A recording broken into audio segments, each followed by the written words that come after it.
안녕하십니까? 행복한 안식일입니다. 하늘의 영광 나의 마음에 차고 넘쳐 흘러 오늘 이 아름다운 성전으로부터 또 하나님의 영광이 오늘 이 땅을 향하여 흘러 넘치는 거룩한 삶의 아름다움이 우리 성도님들의 있기를 간절히 바랍니다. 찬양을 들을 때 전율이 느껴지지 않으세요? 저만 그렇습니까? 전율이 막 느껴지시잖아요.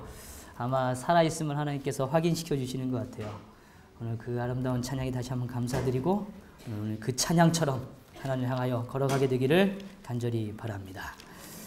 오늘은 누가복음 12장 8절에서 12절의 말씀을 기초로 마땅히 할 말을 가르치리라. 오늘 이 말씀에 오늘 우리의 삶을 다시 한번 또 초점을 맞추고 하나님의 뜻을 발견하게 되기를 간절히 바랍니다. 먼저 지난 한 주 동안 우리 선거위원으로 애써주신 17분 또 더불어 그 일을 위해서 많이 기도해 주시고 함께 해 주시고 무엇보다 순종의 제사를 통하여 하나님께 영광을 드려주시는 우리 성도님들께 깊이 감사를 드립니다. 분명히 하나님께서 그 아름다운 순종과 결심 속에 하나님의 능력을 허락해 주시고 오늘 우리의 삶이 더 주님과 더 가까워지는 경험을 갖게 되리라 확신합니다. 그래서 벌써 2015년도가 기대가 되고 또 하나님께서 허락하시기를 또한 간구드리게 됩니다. 먼저 오늘 본문의 말씀을 제가 다시 한번 읽기를 원합니다. 누가복음 12장 8절에서 12절 말씀을 읽어드리길 원합니다. 내가 또한 너희에게 말하노니 누구든지 사람 앞에서 나를 시인하면 인자도 하나님의 사자들 앞에서 그를 시인할 것이요 사람 앞에서 나를 부인하는 자는 하나님의 사자들 앞에서 부인을 당하리라. 누구든지 말로 인자를 거역하면 사하심을 받으려니와 성령을 모독하는 자는 사하심을 받지 못하리라. 사람이 너희를 회당이나 위정자나 권세 있는 자 앞에 끌고 가거든 어떻게 무엇으로 대답하며 무엇으로 말할까 염려하지 말라. 마땅히 할 말을 성령이 곧 그때에 너희에게 가르치시리라 하시니라. 아멘. 오늘 우리의 마음속에 성령의 임재가 충만히 임하게 되기를 간절히 바랍니다. 오늘 이 12장의 표현은 지난 시간에도 말씀드렸지만 수만 명의 많은 사람들이 모여있는 상황 가운데 오늘 예수님의 귀한 선언의 말씀이 이루어지는 장면입니다. 수만 명이 모여서 서로가 밟힌 만큼 복잡하고 혼란스러운 시간 속에 그들은 놓여 있었습니다. 오늘 이 혼란스러운 시간 속에 그들이 오늘 누구를 향하고 있고 오늘 자신이 여기 왜 서 있는지에 대하여 그는 물어야 하는 시간에 서 있습니다. 오늘 주님께서는 그런 의미에서 그들에게 오늘 이러한 표현으로 오늘 우리에게 먼저 이야기하십니다. 성경에 이렇게 표현합니다. 예수께서 12장 1절에 예수께서 먼저 제자들에게 말씀하여 이르시되 라고 말합니다. 예수님이 어떻게 하셨어요? 말씀하셨습니다. 또 8절에도 여전히 오늘 우리가 살피는 본문도 동일한 구조입니다. 내가 또한 너희에게 뭐하니? 말하노니 라고 이야기합니다. 저는 이 부분이 너무나 감사한 부분입니다. 오늘 하나님께서 우리의 삶을 찾아오시고 우리의 삶에 말씀하시는 분으로 우리의 삶을 인도하고 계십니다. 하나님은 오늘 우리의 삶을 그저 막연하게 이끌지 않으시고 우리의 삶에 말씀하고 계십니다. 지난 한 주 동안 우리 성도님들의 삶 속에서 하나님이 오늘 나를 향한 나에게 오늘 주시는 음성을 들으시면서 살아오시지 않았습니까? 오늘 그 하나님의 말씀을 다시 한번 떠올라 보게 되기를 간절히 바랍니다. 그런 의미에서 오늘 저는 첫 번째로 오늘 우리의 인생이 혼란 속에 놓여질지라도 오늘 우리의 혼란 속에 놓여진 오늘 우리의 인생을 통하여 하나님이 허락하시는 귀한 답을 얻기 위하여 오늘 우리는 하나님 앞으로 서야 합니다. 하나님 앞에 서는 경험이 필요합니다. 오늘 우리가 답을 얻을 수 있는 유일한 방법은 다른 곳에 있는 것이 아니라 오직 하나님 앞에 서야 합니다. 저는 이 부분을 또 다시 한번 강조하길 원합니다. 사랑하는 성도들이시여, 정말 개인적인 기도의 시간에 말씀의 시간에 하루의 인생의 삶 속 안에 하나님 앞에 서게 되기를 간절히 바랍니다. 오늘 우리는 수많은 사람들 앞에 우리의 자신이 노출되어지고 살아갑니다. 수많은 사람들을 만나고 또 헤어지고 또 새로운 사건들 속에 우리의 삶이 늘 직면되어져 갑니다. 그래서 오늘 우리는 그러한 인생을 향하여 혼란스럽다고 느낄지도 모르죠. 그러나 오늘 그러한 인생일지라도 오늘 하나님은 우리에게 말씀하고 계시기 때문에 오늘 우리는 그 말씀하시는 하나님 앞에 서는 경험이 필요합니다. 오늘 우리는 감출 것이 없다는 것을 지난 시간에 살폈습니다. 오늘 감출 것이 드러나지 않은 것이 없고 숨긴 것이 알려지지 않을 것이 없다고 성경은 우리에게 분명히 선언하십니다. 오늘 그렇기 때문에 우리는 우리에는 하나님 앞에 서는 것에 부담을 내려놓으셔야 합니다. 하나님 앞에 서는 것이 오늘 우리가 하나님 앞에 무엇인가를 감춘다고 생각할 때는 그처럼 부담스러운 일이 없을 것입니다. 그러나 오늘 우리의 삶을 이미 다 아시는 하나님 앞에 서기 때문에 우리는 아무런 부담 없이 주님 앞에 서는 경험을 반복하게 오늘 우리는 가져야 하는 것입니다. 오늘 저는 이 말씀을 좀 묵상하면서 이 첫 번째 이 등장하는 내가 또한 너희에게 말하니 이 표현 속에 제가 좀 새로운 사실을 좀 보게 되었습니다. 여기서 내가 또한 너희에게 말한다 라고 할 때 이 너희라는 단어가 우리 한국적인 의미에서는 여러 사람들, 거기에 있는 수많은 사람들에게 표현하는 것처럼 느껴져요. 그러나 사실 이 원어적인 표현에서는 아주 단순합니다. 내가 너에게 말한다 이렇게 말하는 것입니다. 누구에게 말한다고요? 너에게요. 여기에 불특정한 다수를 향하여 하나님이 선언하시는 게 아니라 오늘 하나님께서 말씀하시는 그 말씀은 여기 앉아 계신 한 분, 한 사람을 향하여 직접 이야기하시는 겁니다. 내가 누구에게 말한다고요? 너에게요. 오늘 다시 이야기하면 오늘 하나님은 나에게 말씀하고 계시는 겁니다. 누구에게 말씀하신다고요? 나에게요. 오늘 이 사실을 꼭 기억하셔야 합니다. 오늘 우리가 말씀을 열 때마다, 오늘 우리가 기도할 때마다 하나님은 다른 사람에게 이야기하는 게 아니라 누구에게 말씀하신다고요?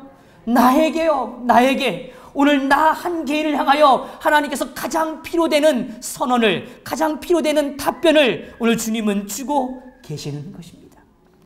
그래서 오늘 성경에 오늘 이 본문 가운데 반복되는 표현은 이런 표현입니다. 내가 너희에게 말하노니 누구든지 사람 앞에서 시인하면 이라고 표현해요. 사람 앞에서라고 표현합니다. 근데 참 희한하죠. 사람 앞에서 나를 시인하면 인자도 그리고 인자로 바뀌어요. 사람 앞에서 나를 시인하면 사람도 이렇게 시작해야지 사실은 이 어법의 구조가 맞는데 오늘 그렇게 말하지 않고 사람 앞에서 나를 시인하면 누구도요? 인자도요. 오늘 이 의미는 무슨 뜻인가 하면 오늘 우리가 사람 앞에 서 있지만 사실 사람 앞에 서 있는 것이 아니라 누구 앞에 서 있어요? 하나님 앞에 서 있는 것입니다.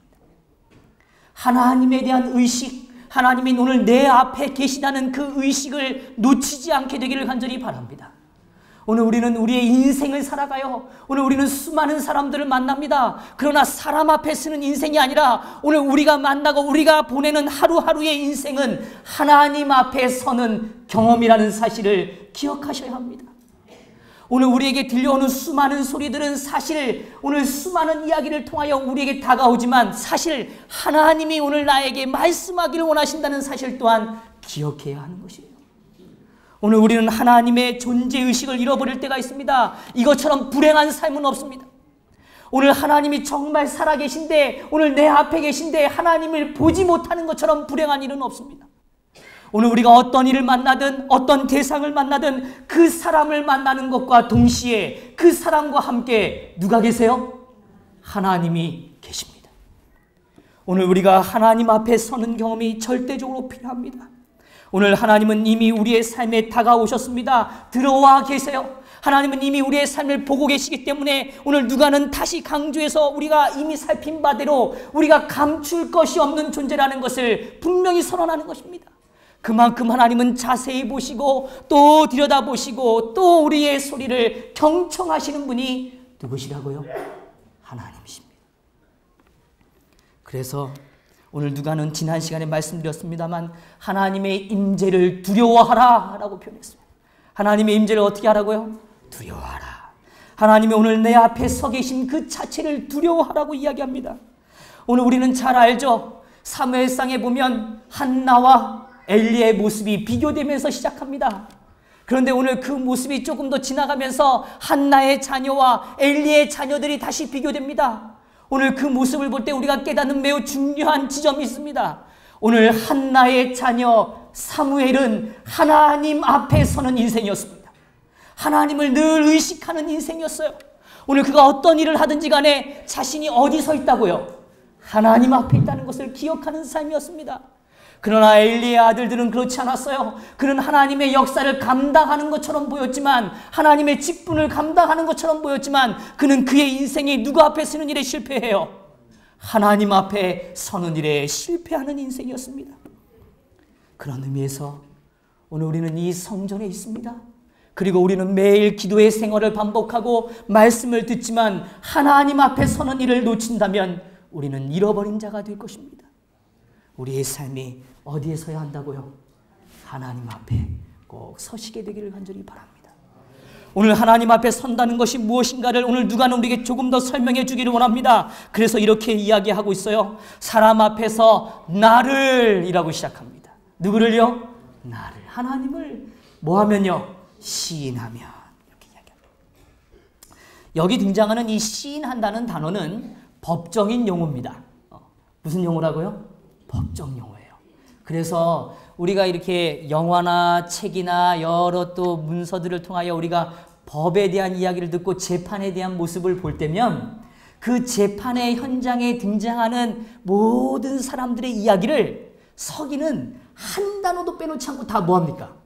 다 기록합니다. 그래서 그 법정에서 증인으로 채택한 사람이 한마디 어떤 말을 했는가에 따라서 뭐예요? 완전히 달라져.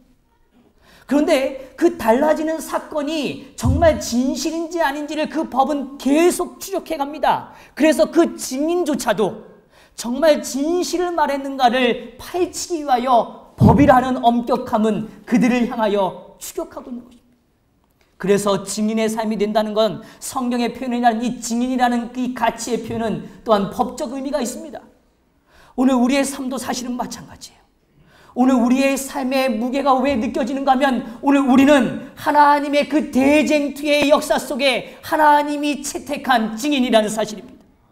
그래서 우리가 서 있는 이 장소는 그저 어두운 공간에 아무도 보이는 곳이 아니라 오늘 하늘 앞에서 온 우주 앞에서 우리가 서 있다는 사실이에요. 오늘 우리는 이 법적인 싸움 앞에 대쟁투 앞에 증인의 삶으로 서 있다는 사실을 기억하셔야 합니다.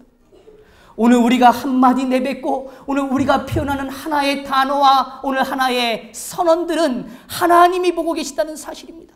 그래서 매우 중요한 것이에요. 오늘 그러면서 이야기하기를 이 시인한다는 뜻은 무엇인가 하면 그냥 시인하는 게 아니고요. 재판장이 그것이 정말 사실입니까? 라고 물으면 그거를 듣고 있던 사람이 피고인이든 누구든 간에 거기 있는 어떤 대상이든 간에 네, 사실입니다. 이 한마디의 표현이 시인한다는 의미예요. 우리가 하나님에 대하여 많은 이야기를 하는 것이 아니라 하나님이 오늘 우리의 삶에 찾아오셔서 인식아, 너의 마음에 이런 마음을 품고 있지 않니? 라고 말하실 때 예, 하나님, 제가 정말 그런 마음이 들었어요. 제 마음에 정말 그런 생각이 들었어요. 라고 하나님이 오늘 선언하시는 그 말씀에 대하여 내가 뭐 하는 행동이에요? 시인하는, 동의하는 행동입니다. 그 동의는 내 뜻에, 내 말에 의한 표현이 아니라 하나님이 나에게 해주신 이야기에 대하여 뭐 하는 거예요? 동의하는 것입니다. 바로 그것이 신앙입니다.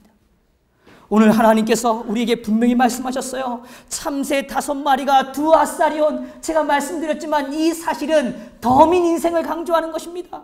우리는 은혜 받을 수 있는 조건이 아무것도 없지만 하나님이 그저 덤으로 구원해 주시는 거예요. 내가 너를 사랑하니까 내가 데려간다. 내가 사랑하니까 너를 내가 셈받을 것이다. 내가 너 머리털 하나라도 내가 놓치지 않고 셀 것이다. 라고 선언하시는 것입니다.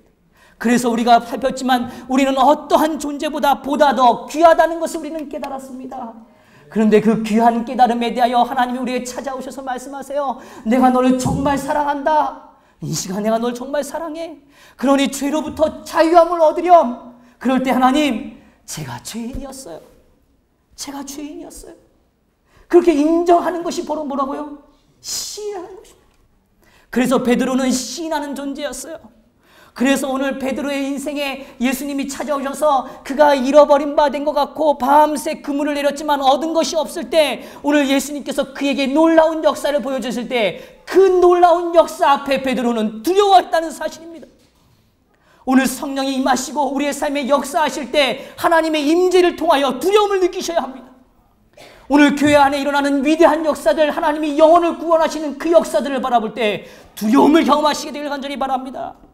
그리고 오늘 우리의 연약함을 인정하고 하나님 앞에 시인하는 아름다움이 있게 되기를 간절히 바랍니다. 오늘 베드로가 그랬어요. 그래서 베드로는 하나님의 앞에, 예수님 앞에 무릎을 꿇고 아버지여, 제가 죄인입니다. 그러니 저를 떠나소서. 오늘 이것이 시인하는 인생입니다.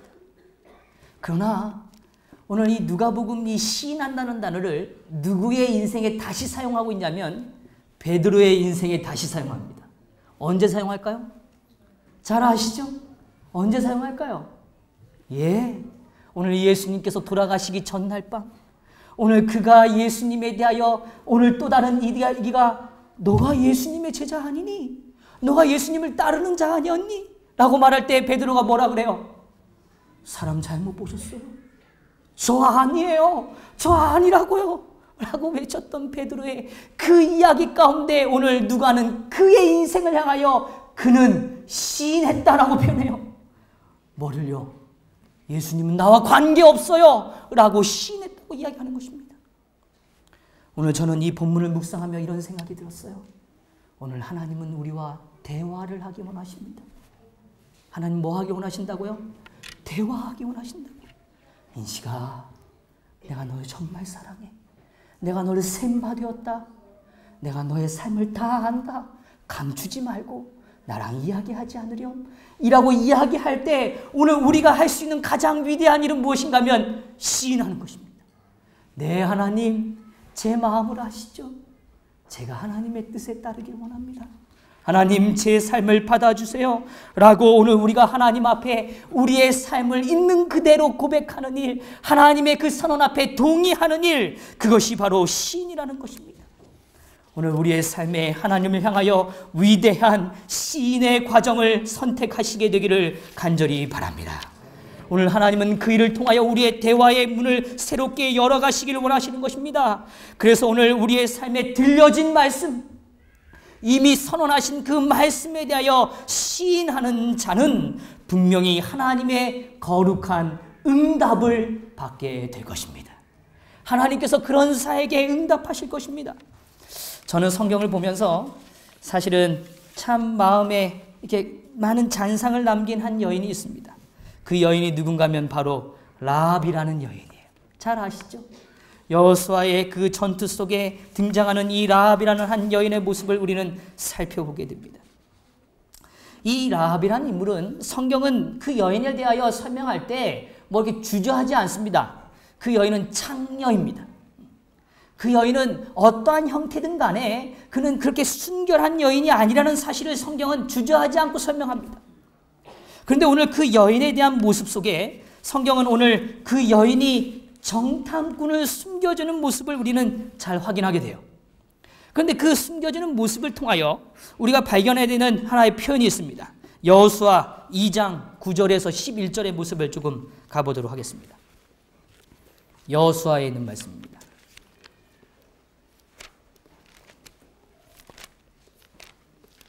여호수아 2장 9절에서 11절입니다. 제가 읽겠습니다. 말하되 여호와께서 이 땅을 너희에게 주신 줄을 내가 뭐 한다고요? 안다. 우리가 너희를 심히 뭐 했다 그래요? 두려워했다 그래요. 이 땅 주민들이 다 너희 앞에서 간담이 농나니 그러한 이유는 오늘 우리가 그러한 두려움을 느끼는 이유는 너희가 애굽에서 나올 때 여호와께서 너희 앞에서 홍해의 물을 뭐하게 하신 일요? 마르게 하신. 또 너희가 요단 저쪽에 있는 아모리 사람의 두 왕 시돈과 옥에게 행한 일, 곧 그들을 전멸시킨 일을 우리가 뭐 했다고요? 들었다고. 오늘 라합이 선택한 일은 바로 그것입니다. 자기가 들은 그 사실 앞에, 그 놀라운 역사 앞에, 진짜 정말 오늘 그 존재이신 하나님을 내가 이제는 만나기를 원합니다 라고 그가 뭐 한 거예요? 시인한 것입니다. 오늘 라합은 시인하는 인물이었어요. 그렇게 시인했을 때 오늘 그 시인에 대하여 오늘 또다시 더 성경은 이야기합니다. 11절 우리가 듣자 곧 마음이 녹았고 너희로 말미암아 사람이 정신을 잃었나니 너희의 하나님 여호와는 위로는 하늘에서부터 아래로는 땅에서도 뭐라고요? 하나님이시라. 바로 이것입니다. 오늘 우리가 시인할 때마다 진짜 하나님이 하나님이라는 사실을 시인하게 되기를 간절히 바랍니다. 그럴 때 여기 이렇게 표현해요. 그러므로 이제 청하노니 내가 너희를 선대하였은즉 너희도 내 아버지의 집을 선대하도록 여호와와 내게 맹세하고 내게 징표를 내라. 이렇게 표현합니다. 오늘 주님께서 오늘 이 여인에 대하여 그 아름다운 고백의 말씀에 대하여 그냥 지나치지 않으십니다. 그리고 그 여인이 선언했던 그 선언에 대하여 오늘 우리에게 분명한 선언들을 허락해 주고 계십니다. 오늘 이 선언들에 대한 표현 가운데 제가 제일 마음에 드는 이 표현이 여호수아 6장 24절과 25절의 표현입니다. 여호수아 6장 24절과 25절의 표현을 좀 보겠습니다. 여기 이렇게 표현합니다. 무리가 그 성읍과 그 가운데 있는 모든 것을 불로 사르고 은금과 동철기구는 여호와의 집 곳간에 두었더라. 25절 여호수아가 기생 라합과 그의 아버지의 가족과 그에게 속한 모든 것을 뭐 했어요? 살렸어요. 이게 응답입니다. 라합이 받은 응답이에요. 그의 아름다운 고백을 통하여 그의 온 가족과 그의 집안에 머물렀던 어떤 이들은 다 살아났다는 것입니다. 오늘 우리의 선택과 우리의 신으로 또 다른 영혼이 살아날 수 있다면 얼마나 위대한 일입니까? 오늘 이것이 하나님이 오늘 우리에게 주시는 응답인 것입니다. 오늘 여기에 또한 이렇게 표현합니다. 살렸으므로 그가 오늘까지 이스라엘 중에 거주하였으니. 언제까지요? 오늘 여호수아를 기록하는 이 저자는 단순히 그것이 과거적 사건이 아니라 오늘 그 라합의 삶이 오늘 지금까지 우리 중에 한 가족으로, 한 공동체로, 한 삶으로 살아가고 있다는 사실을 우리에게 명확하게 전달해주고 있는 것입니다. 라합은 그의 인생이 완전히 바뀌었어요. 두려움과 절망 가운데 있었던 오늘 이 여리고 성에 머무는 한 여인이 이제는 이 여리고 성의 점령을 통하여 완전히 변화된 인생을 시작하게 된 것입니다. 그 덕분에 이제는 그가 머물러 땅이 이제 그저 여리고 성의 땅이 아니라 하나님의 약속의 땅으로 변화됐다는 것입니다. 얼마나 감격스럽습니까? 오늘 우리가 머물고 있는 이 공간, 이 땅이 변화될 수 있습니다. 오늘 우리가 머무는 가정과 삶이 바뀔 수 있어요. 그것은 우리가 하나님 앞에 시인할 때 하나님은 오늘 우리의 땅을 그저 누군가로부터 도전되어 오는 그 모든 두려움을 막아내야 되는 두려움 속에 사는 인생이 아니라 오늘 그 약속의 땅, 하나님이 넉넉히 주시는 그 풍요의 땅으로 우리의 삶을 바꾸신다는 사실을 기억하시게 되기를 간절히 바랍니다. 하나님은 이 역사의 응답을 우리에게 보여주시길 원하시는 것입니다. 그래서 오늘 우리가 잘 알지만 이 라합은 살몬이라는 젊은이를 통하여 오늘 그 라합의 지난 죄로 물든 과거가 아니라 그가 믿음으로 선택한 그 시인에 대하여 아름다움을 느끼고 그 여인과 결혼하는 모습을 우리는 성경을 통하여 확인하지 않습니까? 그래야 그 두 사람이 함께 결혼하여 낳은 아들이 바로 보아스입니다. 얼마나 감동적입니까? 그리고 부모님의 그 남다른 용기와 은혜로운 마음을 통하여 그 물려받았던 이 보아스는 모압에서 온 여인, 이 룻이라는 여인을 한 아내로 맞이하는 것을 성경은 표현하지 않습니까? 하나님께서 허락하시는 오늘 우리의 아름다운 시는 우리의 입술의 모습으로 끝나지 않습니다. 그 시는 하나님의 위대한 역사의 지점으로 변화되고 더 확장되어 간다는 사실을 확신하시게 되기를 간절히 바랍니다. 라합은 더 이상 가나안 사회의 밑바닥을 전전긍긍하는 구차한 인생이 아닌 것입니다. 이 여인은 새로운 인생이 된 것입니다. 새로운 삶이 된 것이에요. 오늘 하나님께서는 누구든지라고 그래서 오늘 누가복음 이야기하는 것입니다. 어떤 사람이든지 오늘 우리의 마음에 어떤 무거운 짐을 든 사람이라도 오늘 하나님 앞에 예수를 시인하면 그 일을 통하여 우리는 변화를 경험하게 되는 것입니다. 성도 여러분, 주님께서 우리에게 말씀하고 계십니다. 그 말씀에 대하여 시인하는 저와 여러분이 되기를 간절히 바랍니다. 오늘 삶의 변화는 오늘 우리가 변화되었기 때문에 하나님이 우리를 사랑하시는 게 아닙니다. 오늘 우리가 연약하지만 우리의 죄와 우리의 연약함을 하나님 앞에 시인하는 것을 하나님은 가장 귀하게 보고 계시는 것입니다. 그래서 세 번째로 오늘 우리의 절실함을 아시는 성령께서 오늘 우리의 인생에게 답변을 해주고 계세요. 그 답변은 오늘 다시 누가복음을 좀 돌아와 볼까요? 누가복음에 등장하는 12절의 표현입니다. 마땅히 할 말을 성령이 곧 그때에 너희에게 가르치시리라 하시니라. 아멘. 오늘 이 표현을 조금만 더 설명드리고 오늘 말씀을 마치려고 합니다. 사실 이 한 절인데 이 12절에 등장하는 이 표현은요, 이 누가는 이 시제, 소위 말해서 과거, 현재, 미래를 이 세 가지를 동시에 사용하고 있습니다. 참 기가 막힌 표현입니다. 여기에 사용되는 이 마땅히, 당연히, 정말 필요하다면 그것이 충족되는 이 당연이라는 이 표현에 대한 이 마땅이란 단어는 과거형입니다. 그러니까 오늘 우리가 필요로 하는 것을 하나님은 이미 뭐예요? 아신다는 것을 누가는 설명하는 겁니다. 마치 누가는 의사잖아요. 의사인데 의사에게 찾아오는 환자를 봤을 때 의사는 그 환자를 보고 이미 그의 병과 아픔에 대하여 이미 알아요, 몰라요? 압니다. 진찰을 딱 하는 순간 어떤지 딱 압니다. 마치 그런 것처럼 사실 이 표현을 극적으로 좀 표현하고 있는데 예수님은 그 환자를 볼 때 환자를 진단해서 아시는 게 아니라 이미 그의 삶이 나에게 다가오는 그 모습을 이미 보고 계시고 이미 그의 삶을 보고 계시기 때문에 이미 그의 필요를 이미 하나님은 뭐 하신다는 거예요? 알고 계신다는 사실입니다. 그래서 이 마땅히라는 단어는 원어적인 의미에서는 필요에 대한 전제 조건입니다. 필요한 것은 이란 뜻이에요. 근데 이 필요한 것은 이미 하나님 입장에서는 과거형이에요. 이미 우리의 삶의 모든 필요를 다 뭐 하신다는 거예요? 아신다는 것입니다. 그 다음에요, 사용하고 있는 오늘 이 마땅히 그리고 나서 여기 12절에 할 말을 이라고 표현하니 할 말이라는 이 표현은 현재형입니다. 지금 내가 가장 필요로 하는 거, 내 필요를 이미 아시지만 하나님이 나에게 지금 가장 적절한 하나님의 선택, 가장 위대한 하나님의 결정이 내 삶에 임하는 것을 표현할 때 할 말이라는 단어를 현재형으로 쓰고 있는 것입니다. 그러니까 하나님은 매 순간 우리의 삶에 가장 필요한 일들을 공급하신다는 단어예요. 그리고 마지막으로 오늘 곧 그때에 너희에게 뭐 하시리라?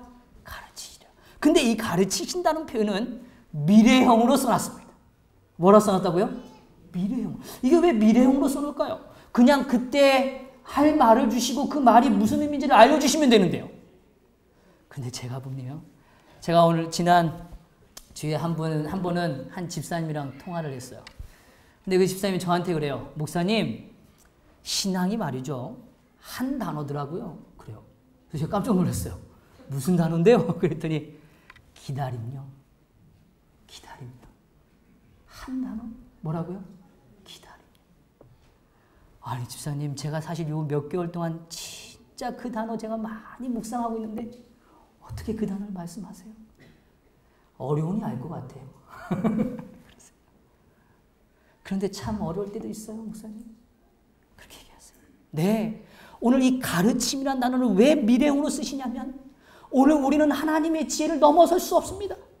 그래서 오늘 우리에게 주시는 일이 어떠한 선택인지 우리는 다 깨달아서 수용하는 것이 결코 아닙니다. 오늘 우리가 다 깨달아서 수용한다면 그건 인간의 일에 불과할 것입니다. 그러나 오늘 하나님께서 미래형으로 쓰신 이유는 오늘 우리가 순종할 때, 하나님 앞에 시인할 때 그 역사가 앞으로 얼마나 놀라운 일로 우리의 삶에 다가올지를 가르쳐 주시겠다고 미래형으로 선언하시는 것입니다. 아, 얼마나 멋진 누가의 표현 아닙니까? 마땅히 할 말을 가르치시리라. 오늘 주님께서 우리의 삶에 찾아오십니다. 오늘 우리가 주님의 임재를 경험할 때, 하나님의 말씀을 들을 때 두려움을 느낄 때가 있어요. 그러나 하나님은 그 두려움을 영원한 두려움으로 이끌어가기 원하지 않으세요. 그 두려움을 능히 딛고 일어나시는 하나님의 영광을 목도하기를 원하시는 것입니다. 그 목도하는 영광 앞에 오늘 우리가 할 일은 단 한 가지입니다. 시인하는 자가 되기를 간절히 바랍니다. 그래서 하나님, 저에게 이런 아름다운 역사를 보여주시니 감사합니다. 오늘 저를 또 불러주시니 감사합니다. 오늘 제가 하나님의 이름을 부를 수 있고 오늘 제 삶의 앞에 하나님이 계시니 참으로 감사합니다. 라고 하나님 앞에 우리의 삶을 시인하시게 되기를 간절히 바랍니다. 그리하여 오늘 우리의 과거와 현재와 미래를 주관하시는 하나님께서 오늘 우리의 필요를 임의하시고 오늘 우리가 다 깨닫지 못하지만 지금 이 순간 우리가 채워야 할 부분들을 채우시는 하나님, 그리하여 미래에 오늘 우리가 그 아름다운 선택들이 얼마나 위대한 것인가를 보여주시는 하나님의 깨달음이 우리에게 다가오는 그 역사를 기대하시면서 오늘도 주님 앞에서 성장과 아름다운 충만의 기쁨을 누리시게 되기를 간절히 바랍니다. 끝으로 이건 중요한 말씀이라 이 말씀드리고 마치죠. 10절에 이렇게 말했어요. 성령을 모독하는 자는 사하심을 받지 못한다. 그건 다른 게 아닙니다. 오늘 그는 하나님의 변화에 대하여 더 이상 인정하지 않는 자라는 것입니다. 하나님은 오늘 우리의 삶에 찾아오시고 우리를 변화시켜 주시기를 원하십니다. 이것을 믿으시고 또 믿음으로 축복을 누리시는 저와 여러분이 되기를 간절히 바라면서 말씀을 마치겠습니다.